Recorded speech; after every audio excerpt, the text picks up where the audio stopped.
India में रहकर forex trading करनी है तो आपको टैक्स तो देना ही पड़ेगा। साथ में इस बात का भी ध्यान रखना पड़ेगा कि क्या आप सही तरीके से कायदे में रहकर फॉरेक्स ट्रेडिंग कर रहे हो या नहीं। आप क्रिप्टो ट्रेडिंग की बात करें तो क्रिप्टो ट्रेडिंग इंडिया में कंप्लीटली लीगल है। एफआईयू रजिस्टर्ड प्लेटफॉर्म्स के ऊपर जाके आप क्रिप्टो ट्रेड कर सकते हो, लेकिन गवर्नमेंट आपसे फ्लैट 30% का टैक्स मांगेगी और 4% का सेस भी देना पड़ेगा आपको प्रॉफिट्स के ऊपर। नाउ क्रिप्टो ट्रेडिंग में आप जब ट्रेड करते हो तो आप या तो क्रिप्टो को होल्ड करते हो लॉन्ग टर्म के लिए, या तो आप स्पॉट में ट्रेडिंग करते हो। अभी क्रिप्टो में स्पॉट ट्रेडिंग यानी जैसे इंडियन मार्केट में आप इक्विटी ट्रेड करते हो, वैसे ही यहाँ पर स्पॉट ट्रेडिंग कहा जाता है। और तीसरा है क्रिप्टोज में डेरिवेटिव्स ट्रेड करना। अब क्रिप्टो के derivatives in the sense crypto के फ्यूचर्स एंड ऑप्शंस। अब जब भी आप क्रिप्टो के फ्यूचर्स एंड ऑप्शन में ट्रेड करते हो तो एक अलग तरीके का टैक्सेशन यहाँ पर काम करता है। अलग तरीके से आपको टैक्स देना पड़ेगा, जो आपको आगे में वीडियो में एक्सप्लेन करूंगा। और यही सारे कंफ्यूजन कि कितना टैक्स देना पड़ेगा, किस पे टैक्स लगेगा, लीगल है इलीगल है, यही सारे कंफ्यूजन की वजह से काफी सारे लोग जो क्रिप्टो मार्केट फॉरेक्स मार्केट में आना चाहते हैं वो नहीं आ पाते हैं, और जो ऑलरेडी आ चुके हैं वो कॉन्फिडेंटली ट्रेड नहीं कर पाते हैं या फिर प्रॉफिट्स को अपने विड्रॉल नहीं कर पाते हैं। तो चलिए इस वीडियो में समझेंगे और आपका कंफ्यूजन मैं दूर करता हूं। तो सबसे पहले स्टार्ट करते हैं कि क्या इंडिया में फॉरेक्स ट्रेडिंग लीगल है या फिर इलीगल है। फॉरेक्स ट्रेडिंग इंडिया में इलीगल है अगर आप फेमा एक्ट को वॉयलेट कर रहे हो। अभी फेमा एक्ट क्या है? Foreign exchange management act. Foreign exchange management act में आप अगर इंडिया में रहकर इंडियन रुपीस को आप किसी भी फॉरेन ब्रोकर के अकाउंट में डिपॉजिट करते हो जो बाहर के देश में काम करता है, ऑपरेट कर रहा है, वहां पर रजिस्टर्ड है, और उससे फिर आप euro USD, USD JPY, GBP JPY, इन पेयर्स में या फिर जो भी फॉरेक्स पेयर्स है उसमें अगर आप ट्रेड कर रहे हो इंडियन रुपीस को डिपॉजिट करके, तो वो एक फेमा एक्ट का वॉयलेशन है और ये एक सीरियस ऑफेंस है। लेकिन आपने देखा होगा काफी सारे फॉरेक्स ब्रोकर इंडिया में ऑपरेट कर रहे हैं, काफी सारे लोग इंक्लूडिंग मी फॉरेक्स मार्केट में ट्रेड कर रहे हैं। किस तरह से? तो there is a loop whole.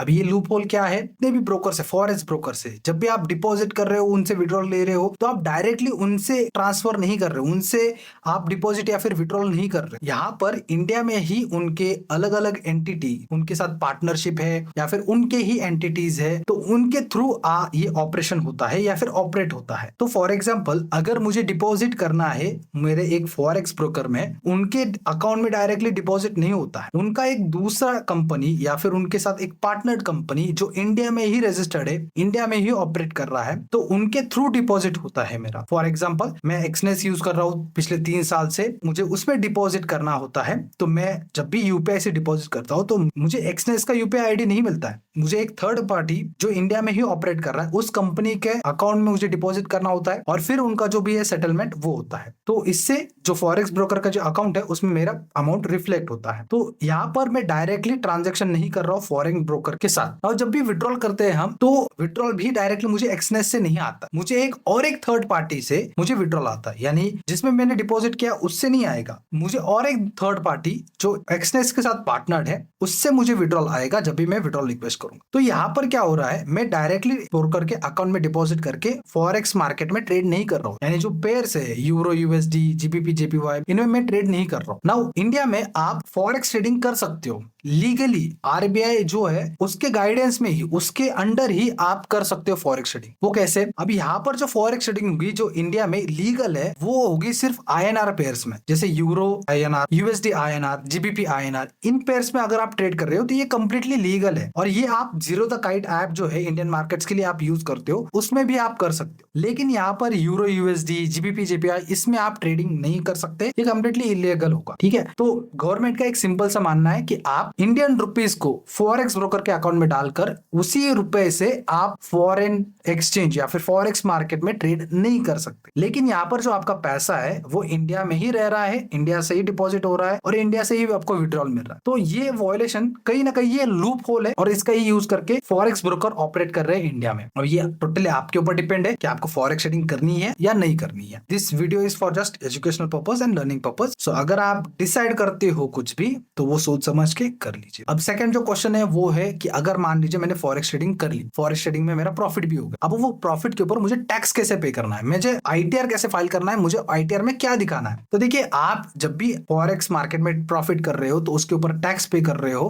तो उसको आपको एज अ बिजनेस इनकम दिखाना होगा, बिकॉज दूसरा इनकम तो आप दिखा नहीं सकते, फॉरेक्स मार्केट में ट्रेड किया ऐसा नहीं दिखा सकते आप, तो आपको उसको बिजनेस इनकम दिखाना होगा। मैं आपको एक सलाह दूंगा, आप सीए से बात कर लीजिए, आपके नजदीक में अगर कोई सीए है तो उनसे बात कर लीजिए, ऑनलाइन मिलते हैं तो उनसे बात कर लीजिए, एक मिनिमल फीस के ऊपर आपका काम हो जाएगा। उनसे बात कर लीजिए किस तरह से क्या करना है, तो वो आपकी कंप्लीटली हेल्प कर, because I am not the right person to guide you about taxation on these. Okay और जो अगर आप बिजनेस इनकम में दिखाते हो तो आपको जो टैक्स है वो टैक्स स्लैब के हिसाब से लगेगा। तो टैक्स स्लैब मैं यहाँ पर स्क्रीन के ऊपर दिखा दूंगा आपको, तो ये टैक्स स्लैब्स है, इसके हिसाब से आपको टैक्स देना पड़ेगा। मेरा एडवाइस ये रहेगा, भले आप 1 लाख का प्रॉफिट करो, भले आप 50,000 का प्रॉफिट करो, भले आप 2 लाख का, 10 लाख का, 1 करोड़ का प्रॉफिट करो, फॉरेक्स मार्केट में जितना भी आप प्रॉफिट करोगे तो आप उसको डिस्क्लोज करो आईटीआर में, बिकॉज अगर आगे जाके अगले 5 साल बाद, 10 साल बाद अगर इनकम टैक्स डिपार्टमेंट को कुछ गड़बड़ लगती है या फिर उनको लगता है कि ये इनकम इन्होंने शो की है उसमें उनको समझ नहीं आ रहा है, तो वो आपको क्वेश्चनिंग करेंगे, वो आपको नोटिस भेज के क्वेश्चन करेंगे कि ये इसका जो प्रूफ है या फिर इसका जो सोर्स है वो बता, तब आपको प्रॉब्लम होगी। तो इसलिए आपको आईटीआर फाइल करना है और सीए की हेल्प लीजिए, वो आपको कंप्लीटली हेल्प कर देंगे। दूसरी चीज, क्रिप्टो में विड्रॉल करते वक्त आप जितने भी फॉरेक्स ब्रोकर है वो यूएसडीटी के थ्रू भी विड्रॉल देते हैं, यानी क्रिप्टो के माध्यम से भी विड्रॉल देते हैं, तो उसका भी हेल्प ले सकते हो, जिससे कि आपको ज्यादा मुश्किल नहीं होगा इसको आईटीआर में फाइल करने में। बिकॉज देखिए, क्रिप्टो में अगर आप विड्रॉल लेते हो और क्रिप्टो के बाद विड्रॉल लेने के बाद आप जब इंडियन बैंक अकाउंट में विड्रॉल करते हो तब उसके ऊपर टैक्स लगेगा, और ये जब टैक्स लगेगा ये क्रिप्टो के हिसाब से टैक्स लगेगा, क्योंकि आपने डायरेक्टली विड्रॉल नहीं लिया है, आपने क्रिप्टो में लिया है और वहां से फिर विड्रॉल कर रहे हो, तो आपको जो क्रिप्टो का जो टैक्स है 30% का, उसके हिसाब से आपको देना पड़ेगा। लेकिन आप क्रिप्टो में विड्रॉल नहीं करते हो, क्रिप्टो में ही रखते हो, तो आपको टैक्स नहीं देना पड़ेगा, लेकिन वो एफआईयू रजिस्टर्ड नहीं होना चाहिए। जैसे कि अभी जो वॉलेट्स है, मेटामास्क, ट्रस्ट वॉलेट, ये डिसेंट्रलाइज्ड वॉलेट है, इसको कोई गवर्न नहीं कर रहा है और ये लायबल भी नहीं है कि इंफॉर्मेशन शेयर कर। तो इन सॉफ्ट वॉलेट या फिर आप हार्डवेयर वॉलेट भी ले सकते हो, तो जिसमें आप क्रिप्टो अपने स्टोर कर सकते हो, उसमें भी आप विड्रॉल ले सकते हो, लेकिन वो आपको वहां पर ही रखना पड़ेगा। अगर आप बैंक अकाउंट में विड्रॉल करते हो तो आपको टैक्स देना ही पड़ेगा। इसका आपको आंसर मिल गया होगा कि टैक्सेशन कैसे वर्क होता है फॉरेक्स मार्केट में। अभी बात करते हैं क्रिप्टो मार्केट की। अभी क्रिप्टो मार्केट में बहुत ही सिंपल चीज है, देखो 30% टैक्स लगेगा अगर आप बाय करते हो, होल्ड करते हो और उसके बाद बेचते हो, तो जितना भी प्रॉफिट होगा उसके ऊपर 30% का टैक्स लगेगा। अगर आप स्पॉट में ट्रेडिंग करते हो, जैसे आप इंट्राडे में ट्रेड करते हो, लो पे बाय किया, हाई पे सेल किया, हाई पे सेल कर दिया, लो पे बाय कर दिया, मतलब जितना भी टैक्स लगता है 30% का टैक्स लगेगा, उसको आपको पे करना पड़ेगा। अब तीसरी चीज है डेरिवेटिव्स की, उसका आपको मैं एक्सप्लेन करता हूँ, लेकिन इसके पहले आपको एक एग्जांपल के साथ एक्सप्लेन करता हूँ क्रिप्टो के ऊपर टैक्स कैसे लगेगी। तो सबसे पहले चीज, मान लीजिए आपने 1 लाख रुपए बिटकॉइन में इन्वेस्ट किए पिछले साल और अभी उसकी वैल्यू है 2 लाख रुपए। नाउ आपका प्रॉफिट कितना है? 1 लाख रुपए का प्रॉफिट है। अगर आप मान लीजिए वो 2 लाख के जो बिटकॉइन है उसको आप बेचते हो और विड्रॉल करते हो पैसे को, तो आपके अकाउंट में आ गए 2 लाख रुपए, जिसमें का 1 लाख रुपए प्रॉफिट है आपको। तो उस 1 लाख के ऊपर आपको 30% का टैक्स देना पड़ेगा और एडिशनली सेस भी देना पड़ेगा। तो एक सिंपल सा 30% का फ्लैट यहाँ पर टैक्स लगेगा। दूसरी बात है, जो स्पॉट में अगर आप ट्रेड कर रहे हो, जैसे बिटकॉइन में इंट्राडे में ट्रेड कर रहे हो, छोटे छोटे मूव्स पकड़ रहे हो और बाय सेल इमीडिएटली कर रहे हो, शॉर्ट सेलिंग कर रहे हो, तो उसमें जितना भी प्रॉफिट बनेगा उसमें भी आपको 30% का टैक्स देना पड़ेगा और एडिशनल जितना भी सेस है वो देना पड़ेगा। और तीसरी चीज है डेरिवेटिव्स। अभी फ्यूचर्स के derivative, futures and options crypto के, उसमें जब भी आप ट्रेड कर रहे हो तो ये as a virtual digital asset consider नहीं किया जाता है। वर्चुअल डिजिटल एसेट यानी क्रिप्टो में अगर आप बाय करके होल्ड कर रहे हो तो ये एक वर्चुअल डिजिटल एसेट ही हुआ। अगर आप स्पॉट में ट्रेडिंग कर रहे हो तो यानी क्रिप्टो में ही डायरेक्टली ट्रेड कर रहे हो तो वो भी एक वीडीए वर्चुअल डिजिटल एसेट ही है। लेकिन जब भी आप फ्यूचर्स एंड ऑप्शंस में ट्रेड कर रहे हो क्रिप्टो के, तो उसको वीडीए कंसिडर किया नहीं जाता है, बिकॉज आप इंडियन मार्केट में भी आप उसको as a business income consider किया जाता है। तो यहाँ पर भी जो क्रिप्टोज के डेरिवेटिव्स है उसको भी as a business income consider किया जाता है और इसके जो टैक्स लगेगा वो 30% फ्लैट टैक्स नहीं होगा। उस पे जो टैक्स लगेगा वो होगा आपके टैक्स स्लैब के हिसाब से। अगेन यहाँ पर मैं टैक्स स्लैब लगा दूंगा फोटो स्क्रीन के ऊपर, उसके हिसाब से आपको टैक्स देना पड़े। भले आपका प्रॉफिट 50,000 का हो, भले आपको 2 लाख का, 10 लाख का, कितना भी प्रॉफिट हो, आपको ये डिस्क्लोज करना चाहिए आईटीआर में। डिस्क्लोज करोगे तो सुखी रहोगे, तो डिस्क्लोज कर लेना। तो क्रिप्टोज में अगर आप होल्ड कर रहे हो, स्पॉट में ट्रेड कर रहे हो, तो 30% का फ्लैट टैक्स प्लस सेस देना पड़ेगा आपको। और अगर आप डेरिवेटिव्स में कर रहे हो तो आपको इनकम टैक्स स्लैब के हिसाब से आपको टैक्स देना पड़ेगा। आई होप इससे आपको अंडरस्टैंड हुआ होगा कि क्या टैक्स स्लैब्स है या फिर क्या टैक्स देना पड़ेगा क्रिप्टो ट्रेडिंग के ऊपर। नाउ इसमें भी आप सीए की ही हेल्प लीजिए, जिससे आपको आईटीआर फाइल करने में बहुत हेल्प मिले।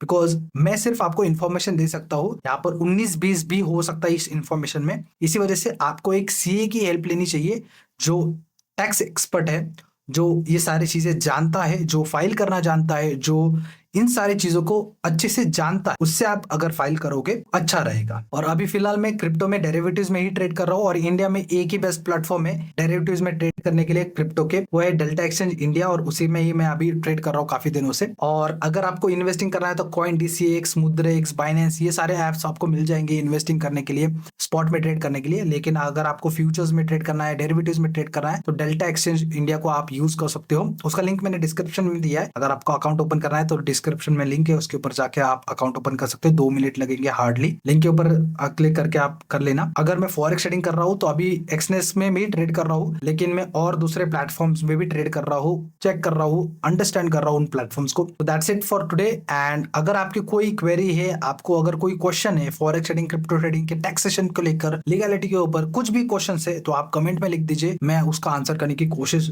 जरूर करूंगा। और अगर वो टॉपिक बड़ा है तो उसके ऊपर एक वीडियो भी बना दूंगा।